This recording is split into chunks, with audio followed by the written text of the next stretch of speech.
Hi masters, మరియు మీకోసం ఛానల్కి స్వాగతం సుస్వాగతం. ముందుగా మన జగద్గురు అయిన బ్రహ్మర్షి పితామహ పత్రిజీ గారికి, మన గురుమాతకి నా ఆత్మ ప్రణామాలు మాస్టర్స్. ఓకే మాస్టర్స్, ముందుగా అందరికీ కార్తీక మాసం శుభాకాంక్షలు మాస్టర్స్. మన ఛానల్లోని కార్తీక మాసం ధ్యాన శివోహం జరుగుతుంది మాస్టర్స్. నెల రోజులు 30 మంది మాస్టర్లు వచ్చి మనకి ఎంతో గొప్ప ఆత్మజ్ఞానం అందిస్తారు. ఈరోజు మనం చెప్పుకోబోయే జ్యోతిర్లింగం రామేశ్వర జ్యోతిర్లింగం 10వ లింగం మాస్టర్స్. ఈ రామేశ్వర జ్యోతిర్లింగం గురించి ఈ ఆత్మజ్ఞానం అందించడానికి సీనియర్ పీరుడు మాస్టర్ గారైన శోభా మేడం గారు హైదరాబాద్ నుంచి వచ్చారు. మేడం గారిని సాదరంగా ఆహ్వానించుకుందాం. నమస్తే మేడం, వెల్కమ్ మేడం. నమస్తే dear, thank you very much. You have given very good opportunity for me. Thank you. ముందుగా బ్రహ్మర్షి పితామహ పత్రిజీకి, స్వర్ణమాల మేడంకి నా ఆత్మ ప్రణామాలు తెలియజేసుకుంటున్నాను. హాయ్ ఫ్రెండ్స్, మీ అందరికీ కూడా ఆత్మ ప్రణామాలు. ఈరోజు కార్తీక మాసం అద్భుతంగా మీరు ఈ జ్యోతిర్లింగాలు ఆత్మజ్ఞానాన్ని అందిస్తూ ముందుకు వెళ్తున్నారు. సరిత మేడం, మీకు కూడా హార్టీ కంగ్రాట్స్. జూమ్లో మీ అద్భుతంగా సేవలు అందిస్తున్నారు. కంగ్రాట్స్. ఈరోజు మనకు ఉన్న టాపిక్ ఏంటి అంటే రామేశ్వర లింగం. జ్యోతిర్లింగాల్లో 12 జ్యోతిర్లింగాలు ఉన్నాయి కదా, వినిపిస్తుంది కదా?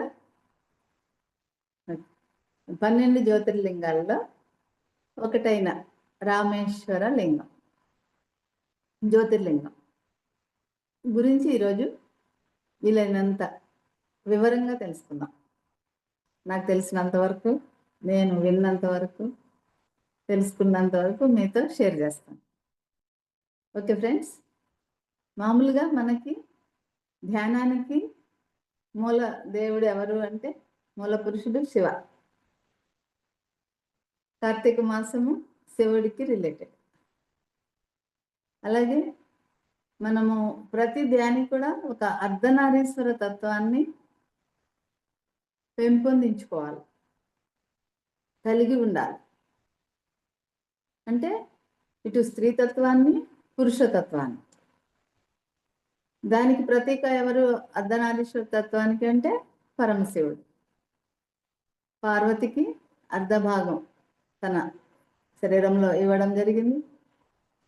అలాగే తనకి జ్ఞానాన్ని పంచడం. అలాగే శివ కుటుంబం అంతా కూడా మన ధ్యానానికి రిలేటెడ్ ఉంటుందండి. మనము యానిమల్స్ని, బర్డ్స్ని చూడండి, ఎలుకలను కూడా ప్రేమిస్తుంటాడు గణపతి. అతని వాహనమే ఎలుక. పీకాక్ కార్తికేయుడు వాహనం. శివ సర్పం. అన్నీ ఇతని ఫ్రెండ్స్. పార్వతీమాత పులి. ఇట్లా అన్నమాట. వాళ్ళందరూ అంటే మనకి ఇక్కడ ఏం చెప్తుంది శివతత్వం అంటే అందరితో స్నేహతత్వాన్ని, అందరితో ప్రేమతత్వాన్ని కలిగి ఉండాలి. అంతేగాని 24 గంటలు ధ్యానం చేస్తున్నాము, ఐఎమ్ సీనియర్, ఐఎమ్ జూనియర్ అని నో డిఫరెన్సెస్. తత్వం ఎప్పుడైతే కలిగి ఉంటామో, సత్యం ఎప్పుడైతే అవపోసన పడతామో, ధర్మం ఎప్పుడైతే ఆచరిస్తామో, అప్పుడే సరైన మార్గంలో వెళ్తున్నట్టు ఒక ధ్యాని. ఓకే ఫ్రెండ్స్, ఆ క్రమంలో నేను కూడా 20 సంవత్సరాల నుండి ఈ ధ్యానంలో వచ్చాను. వెనక్కి తిరగకుండా ఒకటే వేలో వెళ్తున్నాను. వన్ మ్యాన్ ఆర్మీ లాగా ఇటు ప్రాపంచికతని, ఆధ్యాత్మికతని రెండు బ్యాలెన్స్ చేసుకుంటూ, ఉద్యోగం చేస్తూ, ఒక ఇన్కమ్ ట్యాక్స్ ఆఫీసర్గా హైదరాబాద్లో జాబ్ చేస్తూ, ఒక రెస్పాన్సిబిలిటీ జాబ్ అయినా సరే అవలీలగా దాన్ని చేయగలుగుతూ, నా ధ్యాన శక్తితో, నా పాజిటివ్ థింకింగ్తో, ఇలా ఈ జ్ఞానంతో ప్రాపంచికతని, ఆధ్యాత్మికతని రెండూ చేసుకుంటూ మధ్య మార్గంలో వెళ్తూ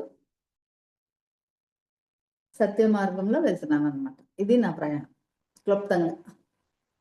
ఈ 20 ఇయర్స్లో ఎన్నో ప్రాజెక్టులు చేయడం, పిరమిడ్ సెంటర్లు పెట్టడం, ఇప్పటికీ 1500 గ్రామాల్లో నేను ధ్యానం చెప్పాను. తిరిగి అన్ని జిల్లాల్లో, చాలా జిల్లాల్లో, ఒక 17 జిల్లాలేమో వెళ్ళి ఉంటాను. 18 జిల్లాల దాకా వెళ్ళాను. ఆంధ్ర, తెలంగాణ. ఆంధ్రాలోనే 16 వెళ్ళాను. తెలంగాణ ఇలా చూస్తే ఇంకొక 10 జిల్లాలు, 15 జిల్లాలు వెళ్ళి ఉంటాను. అట్లా more than 30-35 villages I have covered, districts I have covered అనమాట. గ్రామాలు అయితే 1500 గ్రామాలు పైచిలకే వెళ్ళి ప్రచారం చేశాను. ఎలా చేశాను మరి? ఒక ఎంప్లాయీని అయ్యి, ఒక ఆడామిని అయ్యి, అంటే ఈ ధ్యాన శక్తితోనే సాధ్యమైంది. ఈ జ్ఞానం వచ్చినప్పుడే ఆ జ్ఞానాన్ని పంచాలి అని అర్థమైంది. పత్రిజీ ఏమైతే చేశారో, పిఎస్ఎస్ఎం అనే ఎందుకు దాన్ని ఎస్టాబ్లిష్ చేశారు, ఎందుకు 3 లక్ష్యాలను పెట్టారు, 18 ఆదర్శ సూత్రాలను ఎందుకు ఇచ్చారు మనకి అని దాన్ని అర్థం చేసుకొని అది ఆచరించాలి అనేది టార్గెట్గా పెట్టుకొని వెళ్తున్నాను. ఆ క్రమంలోనే 5 లక్షల మంది విద్యార్థులకి నేను ధ్యానం చెప్పడం జరిగింది. టీం వర్క్ అనమాట. ఇంకా నాతో 9 మంది, మొత్తం 10 మంది వెళ్ళి అలా ఒక 3 ఇయర్స్ 5 లక్షల మంది విద్యార్థులు స్కూల్స్ అండ్ కాలేజెస్లో స్టూడెంట్స్ మాత్రమే చెప్పామన్నమాట. అలాగే ది పవర్ ఆఫ్ మెడిటేషన్ అనే ఇంగ్లీష్ బుక్ నేనే రాయడం జరిగింది. పత్రిజీ సూచన మేర తెలుగులో ఉన్నదాన్ని. వీటిని ఇంకా ధ్యాన విద్యార్థులు శ్వాస విద్య అనే టాపిక్ పెట్టి మళ్ళీ తెలుగులో రాశాను. ఈ 2 బుక్స్ సార్ కరెక్ట్ చేసి దాన్ని అందరికీ డిస్ట్రిబ్యూట్ చేయమన్నారు. స్టూడెంట్స్ అందరికీ అందించండి. పాంప్లెట్ అయితే వాళ్ళు పడేస్తున్నారు. బుక్స్ ఇస్తే ఆ జ్ఞానం వాళ్ళు ఎక్కడో చోట పెట్టుకుంటారు, ఉపయోగపడుతుంది. ధ్యానం చెప్పండి, బుక్స్ ఇవ్వండి అని చెప్పారు. అప్పుడు మేము ఒక 10 మంది మీ టీమ్గా తయారై దానికి మళ్ళీ ఇన్వెస్ట్ చేసుకొని ఒక 3 అలాగా 5 లక్షల మంది విద్యార్థులు ధ్యానం చెప్పడం, ఒక 3 లక్షల పుస్తకాలని ఫ్రీగా పనిచేశాం. ఆ అవకాశం వచ్చినందుకు నాకు చాలా, నా ధ్యాన ప్రయాణంలోనే ట్రాన్స్ఫర్మేషన్ అద్భుతంగా పొందాను. అలాగే సెంటర్ పెట్టాను హైదరాబాద్లో, మణికొండలో. ఉద్యోగానికి వెళ్తూ ఉండేదాన్ని, సెంటర్ ఎవరొకరు చూసేవాళ్ళు. అలా అది రన్ అయ్యేది. రోజుకి 50-60 మంది వచ్చి ధ్యానం చేసుకొని వాళ్ళ అనారోగ్యాలన్నీ పోగొట్టుకునేవాళ్ళు. ఇట్లా ఆ తర్వాత ప్రతి శని ఆదివారం నాకు సెలవు అనమాట, ఫ్రైడే వీక్. అందుకని వెళ్ళి ఫ్రైడే నైట్ ట్రైన్ అయినా బస్ అయినా ఎక్కేసి ఎవరు పిలిస్తే ఎక్కడ క్లాస్ ఉందని అడిగితే అక్కడ ముందే బుక్ చేసుకొని ఉంటాం కాబట్టి వెళ్ళి ఆ 2 రోజులు ఏకధాటిగా 4-5 విలేజెస్ కవర్ చేసి వచ్చేదాన్ని అనమాట. అందుకని అన్ని గ్రామాలు కవర్ చేయగలిగాను. వారంలో పని అంతా ఒకరోజు చేసేదాన్ని. రోజుకి ఒక విలేజ్ వెళ్ళే బదులు 5 విలేజ్లు 2 రోజుల్లో కంప్లీట్ చేసి వచ్చేదాన్ని. మళ్ళీ మార్నింగ్ వచ్చి డ్యూటీకి వెళ్ళిపోయేదాన్ని. ఇంట్లో పని చేసుకొని డ్యూటీకి వెళ్ళిపోయాను. అలా అనమాట. ఈరోజు మీరు జూమ్ క్లాస్ అడిగారు ఒకటి, నేను ఇంకా ఎక్కడ పెట్టుకోలేదన్నమాట క్లాస్. ఇంట్లో కూడా పనులు చేసుకోవాలి కదా, ప్రతి వారం వెళ్ళిపోతున్నానని ఈ వారం ఎక్కడికి ప్రోగ్రాం పెట్టుకోకుండా మీ జూమ్ క్లాస్ అటెండ్ అవుదామని ఇంట్లో పనులు చేసుకున్నాను. ఇది నా schedule. Saritha madam, this is my introduction. So friends, అలాగే ఆ క్రమంలో ఇలా సెంటర్లు, విద్యార్థి ప్రాజెక్టు, ధ్యాన ప్రచారము, పత్రిజీ ఆశయాలను తూచా తప్పకుండా పాటించడమే నా తుది శ్వాస వరకు ఇలా పెట్టుకున్నాను. 18 ఆదర్శ సూత్రాలని ఆచరిస్తున్నాను. పిరమిడ్ కట్టాలి. ఆ 18 ఆదర్శ సూత్రాల్లో ప్రతి ఒక్కరూ పిరమిడ్ కట్టాలి, ఇంటి మీదో బయటో ఎక్కడో చోట అన్నదానికే నేను మణికొండలో అపార్ట్మెంట్ అమ్మేసి ఇక్కడ భూమి తీసుకొని ఇక్కడ ఇల్లు కట్టి ఇంటి మీద పిరమిడ్ కట్టాను. 18వ ఆదర్శ సూత్రం పాటించాలి అని. అప్పుడే నేను పిరమిడ్ మాస్టర్ అవుతాను, పత్రిజీకి ప్రియమైన శిష్యురాలను అవుతాను అని. ఆచరించినప్పుడే ఒక గురువు ఎప్పుడు కూడా తనని ఆకారం చూసి మనం ఫాలో అవ్వకుండా వాళ్ళు చేసే పనిని ఏమైతే చెప్పారో, ఏమి చేసి చూపించారో అది చేయగలగాలి. వాళ్ళ సిద్ధాంతం, సిద్ధాంతాన్ని తీసుకెళ్ళాలి. మనం ఏం చేస్తాం, వ్యక్తి పూజ, ఆ వ్యక్తి ఎలాంటి వాడు, అందంగా ఉన్నాడా లేకపోతే ఎలాగా అలాగా అని ఇవి వెతుకుతాం, కానీ ఆ సిద్ధాంతం ఏంటి అసలు అన్నది శ్వాస మీద ధ్యాస. శాకాహార జగత్తు, ధ్యాన జగత్తు, పిరమిడ్ జగత్తు. ఆ క్రమంలో పిరమిడ్ జగత్ అనేది ఒక టాపిక్ తీసుకొని 2022లో పత్రి సార్ సూచన మేరకు ఆయన ఉన్నప్పుడు సూచించారు పిరమిడ్ జగత్ చేయాలి అని, పిరమిడ్స్ కట్టించాలి అని, అన్ని గ్రామాల్లో సపోర్ట్ చేయాలని. ఆయన వెళ్ళిన తర్వాత నేను అది ఫాలో అవ్వలేదని మరలా మెసేజ్ రూపంలో, సందేశాల రూపంలో నాకు అందింది. ఆ విధంగా 2022 అక్టోబర్ 2వ తారీఖు పత్రిజీ పిరమిడ్ జగత్ అనే ఒక ప్రాజెక్టుని స్టార్ట్ చేయడం జరిగింది. పత్రిజీ యొక్క 3వ లక్ష్యం, పిఎస్ఎస్ఎం యొక్క 3వ లక్ష్యం, ధ్యాన జగత్, శేఖర జగత్, పిరమిడ్ జగత్. ప్రతి ఒక్కరూ ధ్యానం చేయాలి, ప్రతి ఒక్కరూ శాకాహారి అవ్వాలి, అయిన వాళ్ళు పిరమిడ్ కట్టుకోవాలి, ఇంట్లో అయినా బయట అయినా. అయితే మనము పిపిజే ఏంటంటే గ్రామంలో, ప్రతి గ్రామంలో ఒక పిరమిడ్ రావాలి, ఒక ఊరికి ఒక పిరమిడ్ రావాలి అన్న కాన్సెప్ట్ పెట్టుకొని ఆ కట్టుకునే ఎంకరేజ్ చేస్తుంది అనమాట. ఆ కట్టుకునే వాళ్ళని ఎంకరేజ్ చేయడానికి, సపోర్ట్ చేయడానికి పీపీజే ఉంది, మాకు లాస్ట్లో హెల్ప్ చేస్తుంది అన్న ధైర్యంతో ముందుకు వస్తున్నారు. అలా ఇప్పటి వరకు ఈ 3 సంవత్సరాల్లో 100 గ్రామాల్లో 100 పిరమిడ్లని మనం సపోర్ట్ చేయడం జరిగింది. ఈ పీపీజే ట్రస్ట్ నుండి 50,000 రూపాయలు ఒక పిరమిడ్కి ఇస్తున్నాము. ఈ పీపీజే ట్రస్ట్లో ఒక 2,000 మంది లోపు సభ్యులు ఉన్నారు. వాళ్ళందరూ కూడా ప్రతి నెల 100 రూపాయల నుండి ఎంతైనా ఇస్తూ వెళ్తున్నారు. ఆ అమౌంట్ మనం ప్రతి పిరమిడ్కి పంపిస్తూ సపోర్ట్ చేస్తూ 100 గ్రామాల్లో 100 పిరమిడ్లకి ఇవ్వగలిగాము. అద్భుతంగా, ఇది అద్భుతమైన ఒక అడ్వెంచర్ అన్నమాట, సాహసం అని చెప్పాలి,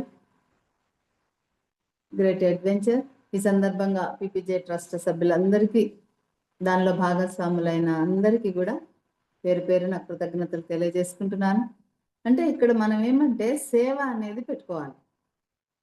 ఊరికే ధ్యానం చేసుకుంటున్నామా, సజ్జన సాంగత్యమా ఇక్కడే ఉండొద్దు. పత్రిజీ అందుకే ఏం చెప్పారంటే, ఆ తెలిస్తే ఆ చెప్పండి, ఈ తెలిస్తే ఈ చెప్పండి, ఏ తెలిస్తే ఏ, బి తెలిస్తే బి చెప్పేసేయండి. అప్పుడు మన ఎదుగుదల ఉంటుంది అనేది మనం నేర్చుకోవాలి, గమనించాలి. ఇదే అనమాట. కాబట్టి ఏం తెలిస్తే చెప్పుకుంటూ మనం వెళ్తేనే ఎదుగుతాం. మనమట 100 గంటలు కూర్చొని ధ్యానం చేస్తే ఎంత ఫలితం వస్తుందో, కొత్త వారికి వెళ్ళి ధ్యానం చెప్తే అంత ఫలితం వస్తుందట. చూడండి, ఊరికి నేను చేసుకుంటున్నాను చాలు కదా అని 100 గంటలు కూర్చున్నాం అనుకో, 100 గంటలు కూర్చోవాలి. ఒక్కరికి వెళ్ళి అలా వెళ్ళి ఒకరికి ధ్యానం చెప్పొస్తే ఆ ఫలితాన్ని మనం మన అకౌంట్లో వేసుకుంటాం. ఇది ఒక ధ్యాని యొక్క ప్రయాణం క్లుప్తంగా. Thank you friends. ఆ ప్రాజెక్ట్ నడుస్తుంది. దీనిలో ఉన్నవాళ్ళు కూడా ఎవరైనా ఇంట్రెస్టెడ్ అయితే, సరితా మేడం మీరైనా నెలకి ఒక 100 రూపాయలు దానిలో భాగస్వాములయ్యి ఆ పిరమిడ్ ఎనర్జీ కనెక్ట్ అవ్వండి. ఆ గ్రూప్ కాన్షియస్ ఎన్ని అద్భుతాలు చేస్తుందో చూడండి. మన యొక్క ఎనర్జీతో నడుస్తాయి ఇక్కడ పిఎస్ఎస్ఎంలో పనులు. 50,000 అనేది చిన్న మొత్తమే అవ్వచ్చు, కానీ ఆ ఎనర్జీ వెళ్ళి మన ఎంతమంది, ఈ 1,500 2,000 మంది యొక్క ఎనర్జీ దానిలో నిక్షిప్తమైంది. ఆ ఎనర్జీ వెళ్ళి ఆ పని అయ్యేలా చేస్తుంది అనమాట. ఆ పిరమిడ్ త్వరగా కంప్లీట్ అయ్యేలా చేస్తుంది అని వాళ్ళ మాటల్లోనే చాలామంది చెప్పడం జరిగింది, చూస్తున్నాం కూడా.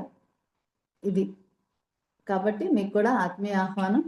100 రూపాయలు మనం ఎన్నో ఖర్చు చేస్తుంటాము. ఇంట్లో కూర్చొని మన 100 రూపాయలు 2 పిరమిడ్లకి వెళ్తుంది ప్రతి నెల, లేకపోతే 3 పిరమిడ్లకి వెళ్తుంది. అది ఎంతో ఆ ఎనర్జీ కనెక్ట్ అవుతాం కదా, పిరమిడ్ ఎనర్జీకి, మన ఎనర్జీ దానికి కనెక్ట్ అవుతుంది. అలా అన్నమాట. ఇక్కడ చైతన్యం కాన్షియస్నెస్తో, గ్రూప్ కాన్షియస్తో నడుస్తుంది అనమాట. ఓకే.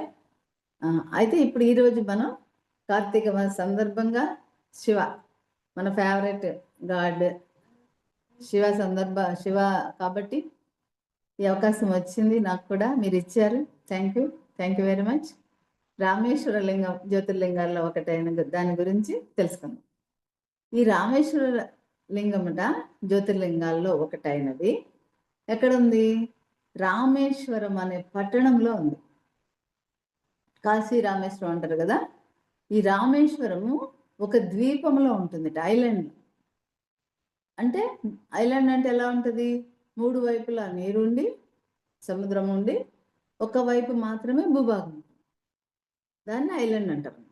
అట్లా ఈ రామేశ్వరం అనేది ఐలాండ్లో ఉండడం వల్ల ద్వీప భాగంలో, ఆ ద్వీపం పేరు పాంబన్ అనే ద్వీపం అట, ఐలాండ్ పేరు.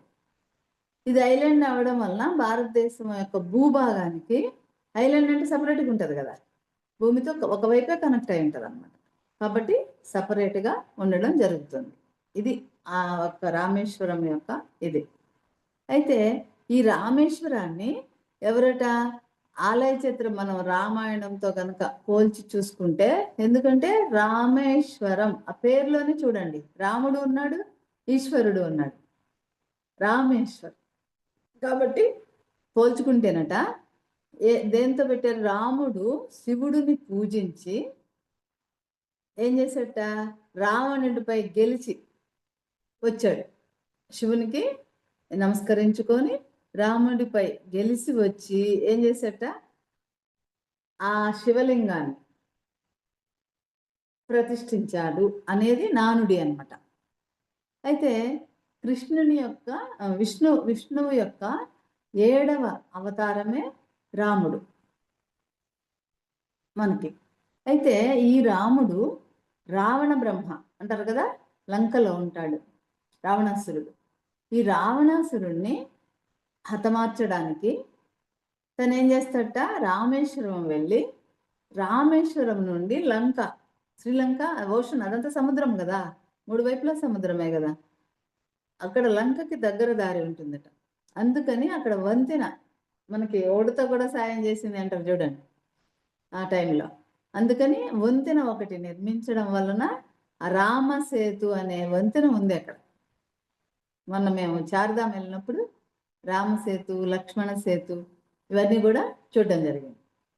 రాముడు నిర్మించడం వల్ల దానికి రామసేతు అని వచ్చింది, లక్ష్మణుడు హెల్ప్ చేయడం వల్ల లక్ష్మణ సేతు. సేతు అంటే ఏంటంటే వంతెన, బ్రిడ్జ్ అన్నమాట, ఇటు నుండి అటు వెళ్ళడానికి లంకకి. అలా వెళ్ళి రావణుడి మీద యుద్ధం చేయడం జరిగిందట. యుద్ధం చేసి అతన్ని హతమార్చాడనమాట. అప్పుడు హతమార్చి వెనక్కి వస్తుంటే, వెనక్కి వచ్చిన తర్వాత ఆయన రామ సైన్యం ఉంటుంది కదా, ఆ సైన్యము దాహంతో ఉంటారట, బాగా దాహంతో ఉంటే అప్పుడు రాముడు తన అంబుల పొదలో నుండి 22 బాణాలను వేసి, ఒక్కొక్క బాణం వేస్తే ఒక్కొక్క బావి తయారయ్యేదట, వాటర్ వచ్చేదట భూమిలో నుండి. అట్లా 22 బాణాలను ఉపయోగించి 22 బావులను తయారు చేసి వాటర్ వాళ్ళ దాహం తీర్చారట. అందుకని అక్కడ 22 బావుల స్నానం ఉంటుంది. రామేశ్వరం వెళ్ళినప్పుడు 22 బావుల్లో స్నానం ఆచరించి అప్పుడు దర్శనానికి వెళ్ళాలి అనేది ఉంటుందన్నమాట. ఆచరిస్తే పుణ్యము, మోక్షము, మన పూర్వకర్మల యొక్క వాళ్ళని నశింప చేసుకుంటాము అనేది మన హైందవ సంస్కృతిలో నమ్మకం. అలా పెట్టుకున్నారు, అలా ఆచరిస్తున్నారు వెళ్ళిన భక్తులు. 24 బావులు యాక్చువల్గా ఉన్నాయట, కానీ తన అంబుల పొద నుండి 22 బాణాలతో 22 బావులను మాత్రం రాముల వారు క్రియేట్ చేశారట, దాని దాహం తీర్చారట సైనికులకి. అందువలన మనం రామేశ్వరం వెళ్ళినప్పుడు అక్కడ ఉన్న ఆ 22 బావులు, అప్పుడు ఏం చేస్తారు? బావుల్లో మునగడం కాదు, అక్కడ బకెట్ ఏదో ఉంటుందిట, పోసుకొని స్నానం చేసి అలా ఒక్కొక్క బావి దగ్గర అలా వెళ్ళాలట. అది.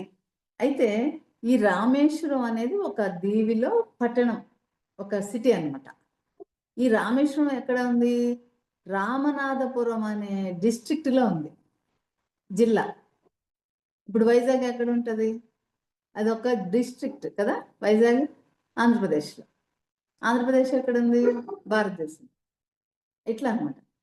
సో మీరు ఎక్కడ ఉంటారు? ఆ వైజాగ్ అనే డిస్ట్రిక్ట్లో మీరు ఎక్కడో ఒక గ్రామంలోనో మండలంలోనో మీరు ఉంటారు, అలా అనమాట. ఈ రామేశ్వరం అనేది ఒక విలేజ్, పట్టణం. ఈ పట్టణం ఎక్కడుంది అంటే రామనాథపురం అనే డిస్ట్రిక్ట్ లో ఉంది. రామనాథపురం ఎక్కడుంది అంటే తమిళనాడులో ఉంది. ఓకే. ఈ రామనాథపురం ఉండడం వల్ల రామనాథపురము ఆ టెంపుల్ పేరు కూడా ఏముంటుందంటే రామనాథేశ్వరాలయము అని ఉంటుంది. లింగమేమో రామేశ్వర లింగం అంటారు, జ్యోతిర్లింగం అంటారు. ఆలయం పేరేమో రామనాథేశ్వర టెంపుల్ అంటారు. చూడండి, అక్కడ కూడా రాముడు ఈశ్వర్ కదా. అందుకని ఏమవుతుందంటే ఇప్పుడు రాముల వారేమో రామాయణంలో విష్ణువు యొక్క 7వ అవతారము రాముడిగా జన్మించి రావణాసురుడి మీద యుద్ధం చేసి అతన్ని హతమార్చి వచ్చి ఈ జ్యోతిర్లింగాన్ని ప్రతిష్ఠింపజేయడం అనేది జరిగిందనమాట అక్కడ. అయితే రామేశ్వరం అనే ప్లేస్లో అయితే అది స్థాపించడానికి కూడా, ఆ జ్యోతిర్లింగాన్ని ప్రతిష్ఠించడానికి కూడా ఏం చెప్పాట, యుద్ధం అయిపోయిన తర్వాత హనుమంతుల వారికి మీరు హిమాలయాస్ వెళ్ళి అక్కడ ఒక లింగాన్ని తీసుకురండి, ఎందుకంటే కొండ భాగం కావాలి, రాయి భాగం లింగం చేయాలంటే. సో మీరు హిమాలయాస్ వెళ్ళి ఒక లింగాన్ని తీసుకురండి అని చెప్పాట.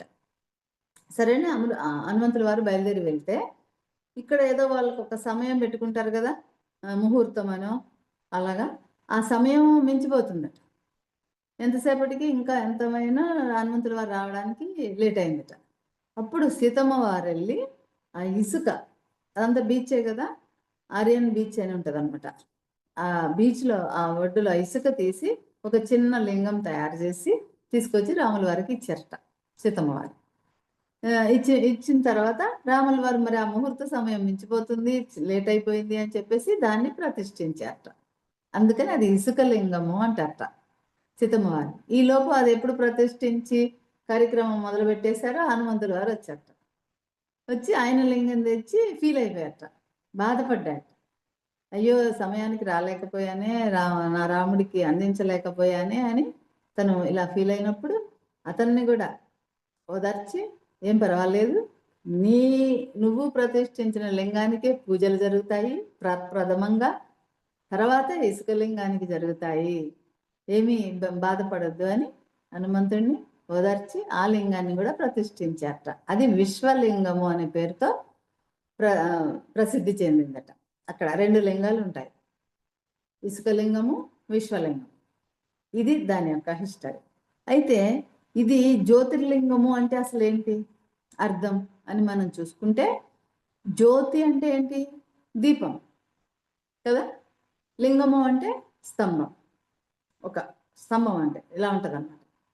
అక్కడ జ్యోతిర్లింగము అంటే స్తంభం రూపంలో ఇట్లా పొడవుగా ఉన్నటువంటి ఒక లింగము, అది జ్యోతిర్లింగం అంటే అర్థం. జ్యోతి అంటే దీపము, లింగము అంటే స్తంభం, దీపస్తంభము అనేది అర్థం వస్తుంది అనమాట. ఇట్లాంటి 12 జ్యోతిర్లింగాలు, ఈ 12 జ్యోతిర్లింగాలు మన భారతదేశంలో అసలు ఎలా వచ్చాయి? సరే, ఇదంటే రాముడు ఇలా చేశాడు ఇలా అనుకున్నాం. అసలు జ్యోతిర్లింగాలు అనే పేరు ఎందుకు వచ్చింది? అసలు ఎలా ఈ 12 ప్లేసుల్లో, ఇప్పుడు సోమనాథ్ జ్యోతిర్లింగం, అలాగే కాశీ విశ్వేశ్వర స్వామి జ్యోతిర్లింగం, ఇట్లా ఇప్పుడు రామేశ్వరం జ్యోతిర్లింగం, ఇలా ఉన్నాయి కదా 12 జ్యోతిర్లింగాలు, భీమేశ్వర జ్యోతిర్లింగం, ఇలా ఈ 12 జ్యోతిర్లింగాలు దీపస్తంభాలు ఓకే ఎలా వచ్చాయి అసలు అని చూస్తే, ఇక్కడట ఒకానొక టైంలో శివ కాదు, విష్ణు బ్రహ్మ వాళ్ళిద్దరికి నేను గొప్ప అంటే నేను గొప్ప అనే ఒక సందేహం వచ్చింది. మనకు కూడా వస్తూ ఉంటుంది కదా ఆధ్యాత్మిక ప్రయాణంలో, నేనే గ్రేట్ అని అసూయ, లేకపోతే ఈగో అంటారు, అహంకారం, ఆధ్యాత్మిక అహంకారం ఇలా వచ్చిందనమాట. మనకు వచ్చినట్టే వాళ్ళకు కూడా వచ్చిందట, విష్ణుకి బ్రహ్మకి వచ్చి నీవు గొప్ప నేను గొప్ప అంటే వీళ్ళిద్దరూ ఫైటింగ్ అయ్యి అది ఎక్కువ అయిపోతుందట. వాళ్ళిద్దరు వాగ్వివాదం ఎక్కువ అయిపోతుంటే అప్పుడు పరమశివుడు ఏం చేశాడు, బాబోయ్ వీళ్ళిద్దరూ ఎక్కువ ఫైట్ చేసుకోవడానికి రెడీ అయిపోయారు, వెళ్ళి వీళ్ళది ఆపాలి అని చెప్పేసి పరమశివుడు మహాదేవుడు ఒక జ్యోతిర్లింగం లాగా, లింగం లాగా మధ్యలో పెద్ద లింగం లాగా అవతరించాడు. వాళ్ళిద్దరి మధ్యలో ఫైటింగ్ ఆపడానికి. నువ్వు నేను ఇలా వాగ్వివాదం. ఆ పెద్ద లింగం లాగా వచ్చేసరికి కాంతివంతమైన లింగము, అదే జ్యోతిర్లింగం అసలు. ఫస్ట్ మహాజ్యోతిర్లింగం అన్నమాట. అయితే ఈ మహాజ్యోతిర్లింగము ఎప్పుడైతే ఆ మధ్యలో వచ్చిందో వీళ్ళిద్దరూ, అదేంటి ఇంత పెద్దది, ఇంత కాంతివంతం అసలు ఎందుకు వచ్చింది, ఎలా వచ్చింది, ఎక్కడి నుండి వచ్చింది అని ఫైటింగ్ మానేసి, సరే మన ఇద్దరిలో ఎవరు గొప్ప ఎలా తెలుసుకుందామంటే ఒక పని చేద్దాము, ఈ లింగానికి అగ్రభాగంలో ఏముందో నేను వెళ్ళి చూస్తాను అని బ్రహ్మ అన్నట్ట. నేను కిందకెళ్ళి నేను చూస్తాను అసలు ఎక్కడ మొదలైందో ఈ లింగము, ఇందాకటి దాకా లేదు కదా అని విష్ణు అనుకున్నట్ట. అనుకొని అప్పుడు బ్రహ్మేమో ఊపర పైకి వెళ్ళారు. వెళ్తే ఎంత దూరం వెళ్ళినా అసలు ఆయనకి అగ్రభాగం చూడలేకపోతున్నట్టు. అప్పుడు అక్కడి నుండి ఒక ఆకు, ఒక దళం పడుతుందిట. తర్వాత ఒక ఆవు ఆవు వస్తుందట. అప్పుడు వాళ్ళిద్దరికి ఏం చెప్తాడట, ఆవుని కూడా అడుగుతాడట. మొగలి ఆకు, మొగలి ఫ్లవర్ పడుతుంది, అదే రేకు పడితే, ఇదిగో నేను అగ్రభాగాన్ని చూశానని చెప్పాలి విష్ణువుకి, నేనే అప్పుడు గొప్ప అని చెప్తాడట. సరే ఏం చేస్తాం, బ్రహ్మ క్రియేటర్ కదా, ఆయన మాట వినాలి కదా అని చెప్పేసి ఆమె ఆ మొగలి రేగు తల ఊపుతుందిట. ఈ ఆవు ఏం చేస్తుంది, తల ఏమో అటు ఇటు కాకుండా ఊపి, తోకేమో కాదు కాదు అని చెప్తుందిట. అంటే బ్రహ్మ దగ్గర ఇరుక్కుపోయారు అనమాట వాళ్ళిద్దరు చెప్పలేక. అలా మేనేజ్ చేసుకున్నట్ట బ్రహ్మ.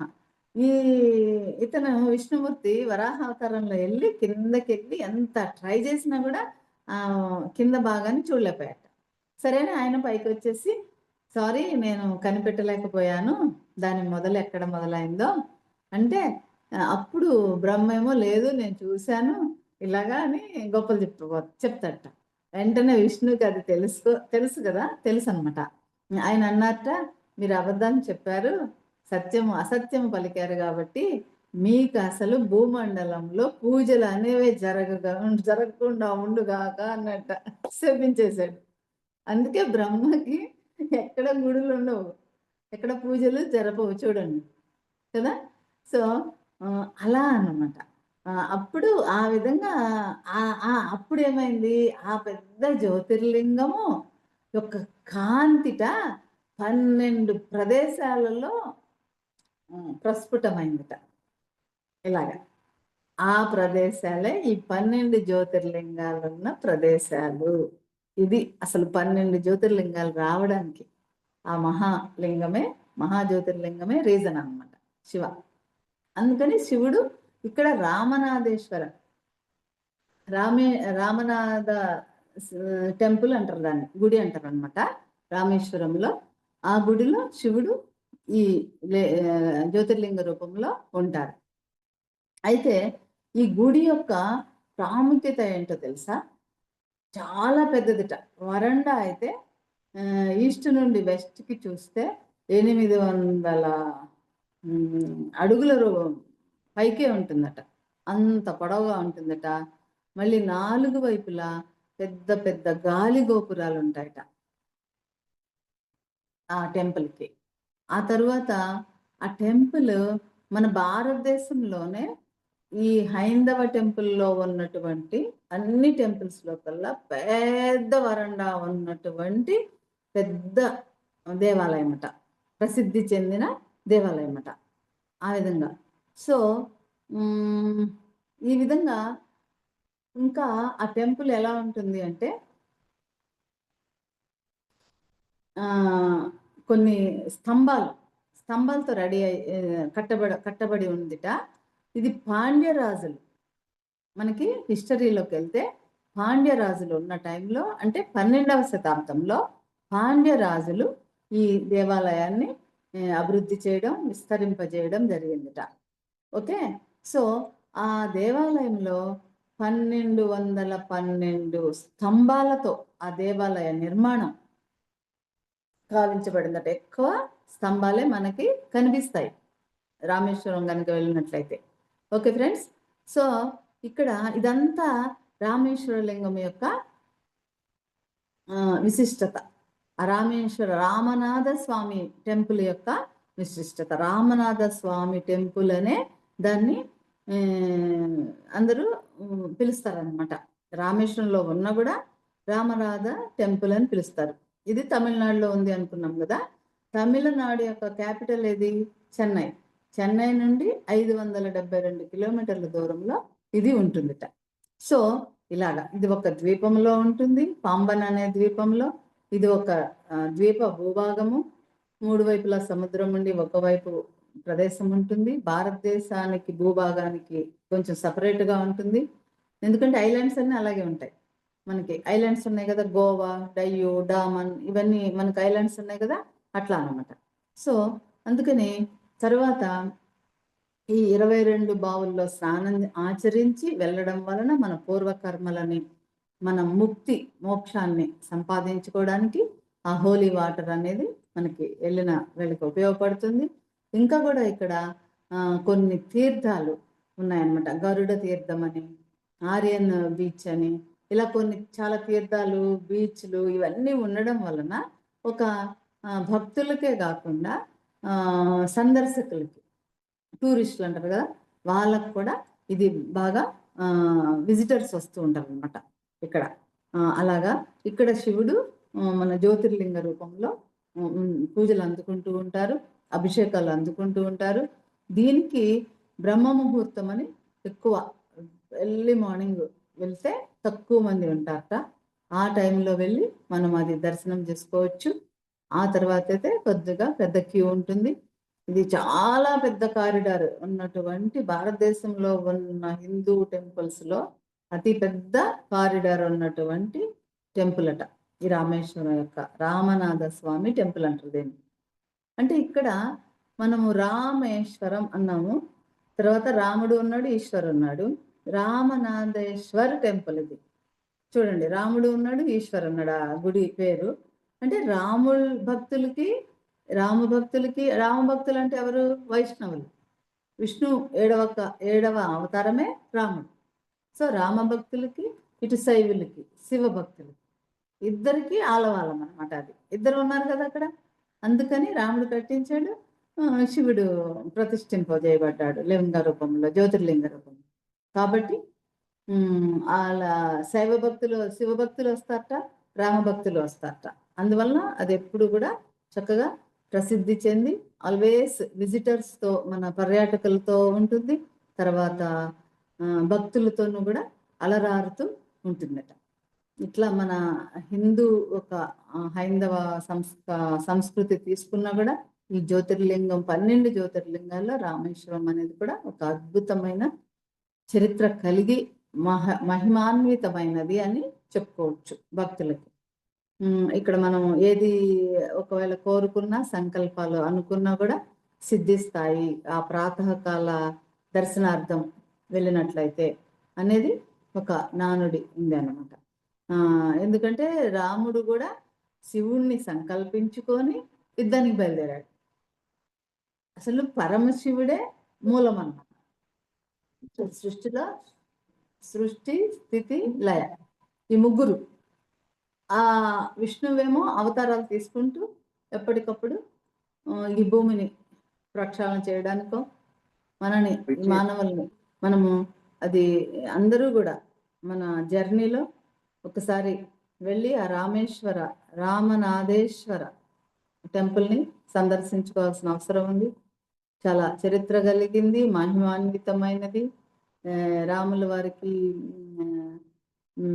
ఇది రామభక్తులకి, శివభక్తులకి ఆలవాలమైనది, ఇలా అన్నమాట. సో దాన్ని పాండ్యరాజులు బాగా విస్తరింపజేసి డెవలప్ చేయడం జరిగింది. వాళ్ళ రాజుల యొక్క విగ్రహాలు కూడా, శిల్పాలు కూడా ఆ ఆలయం మీద ఉండడం జరుగుతుంది. కాబట్టి ఇదంతా కూడా మనం ఉపయోగించుకొని అద్భుతమైన ఆనందాన్ని పొందవలసిన అవసరం ఉంది. అయితే ఈ రామేశ్వరంలో ఇంకా ఈ ఒక్క జ్యోతిర్లింగమే కాకుండా, ఈ ఇసుకలింగము, విశ్వలింగము ఇవన్నాం కదా, ఇదే కాకుండా కూడా ఇంకా ఎన్నో జ్యోతిర్లింగాలు కూడా, ఎన్నో లింగాలు కూడా గర్భగుడి లోపల 2 లింగాలు ఉన్నాయట. తర్వాత వేరే ఆ చుట్టుపక్కల కూడా కొన్ని లింగాలు ఉన్నాయట. అంటే ఒక్కటే పెట్టకుండా కొన్ని కొన్ని లింగాలు కూడా అక్కడ ప్రతిష్ఠించడం జరిగింది అనమాట. అట్లా ఉన్నాయి. తర్వాత ఈ రాముడు ఇసుకతో నిర్మించిందేమో ప్రధాన దేవతగా నివసించే లింగాన్ని రామలింగం అని, కైలాసం నుండి హనుమంతుడు తెచ్చిన లింగాన్నేమో విశ్వలింగం అని పిలుస్తూ ఉంటారు. కాబట్టి ఈశ్వలింగానికి ముందు పూజ చేయడం జరుగుతుందిట. అట్లనే ఈ రామాలయ ఈ ఈ ఇక్కడ ప్రదేశాలు పర్యాటకులకి అని చెప్పుకున్నాం కదా, మన భక్తులకే కాదు, ఫారినర్స్ అట్లా వాళ్ళు కూడా వచ్చి ఇవన్నీ కూడా బీచ్ అవన్నీ ఉన్నాయి కాబట్టి అలాగా సందర్శించి ఎప్పుడు కూడా కోలాహలంగా అద్భుతంగా ఇటు ప్రాపంచికంగాను టూరిస్టులకి ఇది అవుతుంది. మళ్ళీ టూరిస్ట్ ప్లేస్గా కొంత ఇన్కమ్ వస్తుంది. ఐలాండ్ కదా, ఐలాండ్స్కి ఇన్కమ్ ఎక్కడి నుండి వస్తుంది అంటే మ్యాక్సిమం అలాంటి వాటి నుండి వస్తుంటుంది. మనకంటే ట్యాక్స్లని ఇలాంటివన్నీ ఉంటాయి కాబట్టి ఇలా ఉంటుందన్నమాట. అట్లనే అవి ఈ దక్షిణ భారతదేశంలో మామూలుగానే ఆలయ ప్రాంగణం 4 వైపులా తూర్పు, పడమర, ఉత్తరం, దక్షిణ పెద్ద పెద్ద గాలి గోపురాలు ఉన్నాయి. అట్లనే 1212 స్తంభాలు ఉన్నాయి. మీరు ఇలా గుడిని కనుక చూసినట్లయితే, మేము చార్ధాం వెళ్ళినప్పుడు వెళ్ళామన్నమాట. అలా చూసినట్లయితే స్తంభాలు అన్ని స్తంభాలే కనపడతాం. పెద్ద వరండా ఉంటుంది. అట్లా అనమాట. చాలా అద్భుతంగా అనిపిస్తుంది ఆలయ నిర్మాణం. అలాగా ప్రతిష్ట కూడా అలాగే ఉంటుంది. ఇక్కడ మనం చూడండి, ఎందుకు ఇది ప్రతిష్ఠించారు రాముడు అంటే, శివుని సంకల్పించుకొని వంతెన నిర్మించుకొని అవతలకెళ్ళి రావణ బ్రహ్మని హత్య చేసేసి సంహరించి వచ్చారు.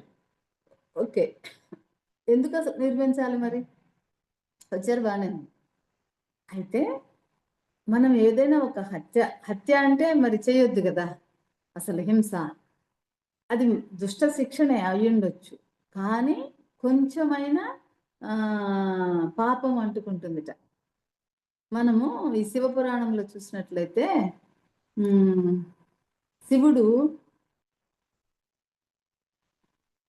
తారకాసురుడ అనే రాక్షసునికి ఒక వరం ఇస్తాడు.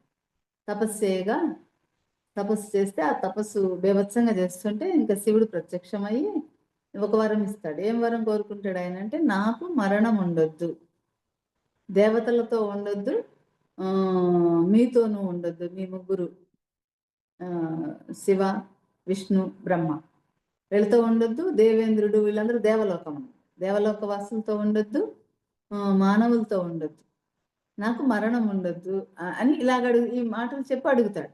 తదాస్తు అంటాడు శివుడు. అక్కడ ఏం మిస్ అయ్యాడు?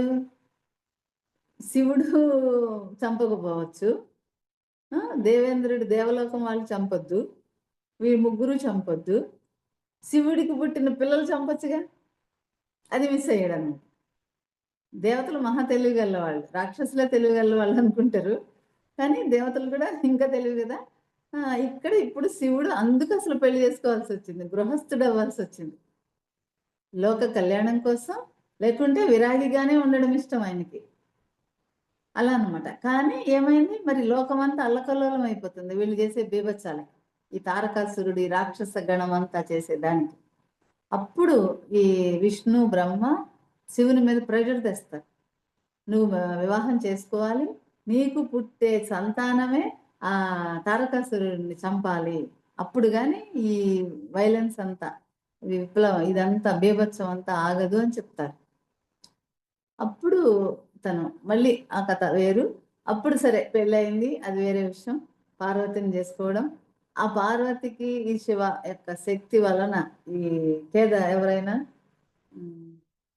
కుమారస్వామి, కార్తికేయ కుమారస్వామి జన్మించడం, ఆ కుమారస్వామిని పెంచడానికి కూడా ఆ తారకాసురుడు ఎక్కడున్నా సరే ఆ అబ్బాయిని చంపడానికి వస్తానన్నమాట. శివుడికి పుట్టకుండా ఉండాలని ప్రయత్నాలు చేయడం, పుట్టిన తర్వాత ఆ అబ్బాయి ఎక్కడున్నాడని వెతకడం, తర్వాత వాళ్ళని అబ్బాయిని తీసుకెళ్ళి ఒక ప్లేస్లో ఇచ్చి రావడం, 6 తల్లులు ఏమో పెంచడం, ఇదంతా జరిగి ఎట్లా కొట్లా వాడు పెరిగి పాపం కార్తికేయ లాస్ట్కి శివ దగ్గరికి రావడం, వచ్చి కైలాసం వచ్చి శివుడే స్వయంగా యుద్ధ విద్యలన్నీ నేర్పించి కార్తికేయునికి అప్పుడు చెప్తాడు, తను నేను ఎందుకు నేర్చుకోవాలి ఈ యుద్ధ విద్యలు, నాకు అవసరమా, నేను తపస్సు చేసుకుంటాను మీలాగా అంటే, లేదు నాన్న, నీ లక్ష్యం ఇది భూమి మీద, నువ్వు వెళ్ళి ఆ అసురుణ్ణి చంపాలి, ఆ తారకాసురుణ్ణి, ఇదే నీ లక్ష్యము అంటాడు. సరే అని యుద్ధ విద్యలన్నీ నేర్చుకొని వెళ్ళి తారకాసురుణ్ణి వధిస్తాడు, యుద్ధంలో విజయం పొందుతాడు. విజయం పొందిన తర్వాత కార్తికేయునికి అన్ని నష్టాలే వస్తుంటాయి, బాధలే ఎదురవుతూ ఉంటాయి. తల్లిదండ్రుల దగ్గర ఉండాలని అతనికి ఉంటుంది కైలాసంలో, లేదు దక్షిణం వైపు వెళ్ళు అని చెప్తాడు శివ.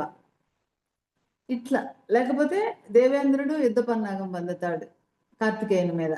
ఇట్లా అనమాట, అన్ని అపశకునాలు, బాధలు, ఇబ్బందులు వస్తుంటాయి.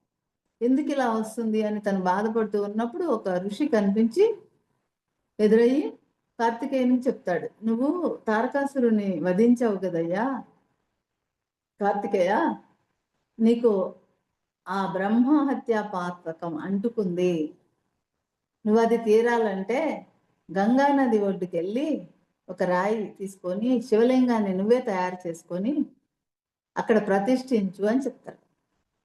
అప్పుడు నీ బ్రహ్మహత్యా పాతకం తీరుతుంది, ఎంత దేవుళ్ళమైనా ఎన్ని శక్తులున్నా కొంత అంటుకుంటుంది హత్య చేయడం వలన అని చెప్పడం వలన అప్పుడు కార్తికేయుడు గణపతి ఇద్దరు కలిసి వెళ్ళి అక్కడ గంగానది ఒడ్డుకెళ్ళి ఒక రాయిని తీసుకొని, అప్పుడు శివుడు ఎన్నో పరీక్షలు పెడతాడు, ఈ అబ్బాయి విన్ అవ్వాలని. అంటే భక్తితో చేస్తున్నాడా, ఊరికే మమ అనిపిస్తున్నాడా అని ఆ కార్తికేయుడిని ఒక అద్భుతమైన దైవంలా చేయాలని తండ్రి శివ సపోర్ట్ చేయడం, పరీక్షలు పెట్టడం, ఆ పరీక్షల్లో గెలవడం, ఎటకేలకు శివలింగాన్ని తయారు చేసి ప్రతిష్ఠిస్తాడు కార్తికేయుడు.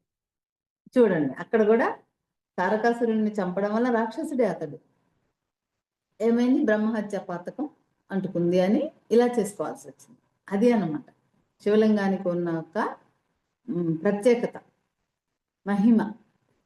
జ్యోతిర్లింగాలు అంటే ఇప్పుడు చెప్పాం కదా, మహాజ్యోతిర్లింగం నుండి 12 జ్యోతిర్లింగాలు 12 ప్రదేశాలలో ఆ జ్యోతి కిరణాలు వెళ్ళి అలా పడడం వలన సోమనాథ్, కాశీ, భీమేశ్వరం, ఇట్లా ఏవైతే 12 ప్లేసెస్ ఉన్నాయో అన్నిట్లో పడడం వలన అక్కడ ఆ జ్యోతిర్లింగాలు అనేది ప్రతిష్టాపన జరిగింది, అవి పూజింపబడుతూ ఉన్నాయి, శివుడు లింగ రూపంలో వెళ్తున్నాడు. This is the history of Rameshwara Lingam. మొత్తానికి సరిత గారు నాతో రామేశ్వరం గురించి చెప్పించేశారు. Thank you very much. Thank you madam, thank you so much madam. For you మీకోసం మన ఛానల్కి వచ్చి ఎంతో గొప్ప ఆత్మజ్ఞానం అందించిన శోభా మేడం గారికి ధన్యవాదాలు తెలుపుకుంటూ, మాస్టర్స్ ప్రతినిత్యం ఎరుకతోటి ధ్యానం, స్వాధ్యాయం, సజ్జన సాంగత్యం చేద్దాం మాస్టర్స్, అందరి చేత చేద్దాం మాస్టర్స్. వైజాగ్కి మెగా పిరమిడ్ రావాలని పరమ గురువుల కోరిక, పత్రి గారి కోరిక, పత్రి మేడం కోరిక. మనం అందరం సంకల్ప జ్ఞానం చేసి వైజాగ్కి మెగా పిరమిడ్ వచ్చేలా చేద్దాం masters. Thank you masters, thank you.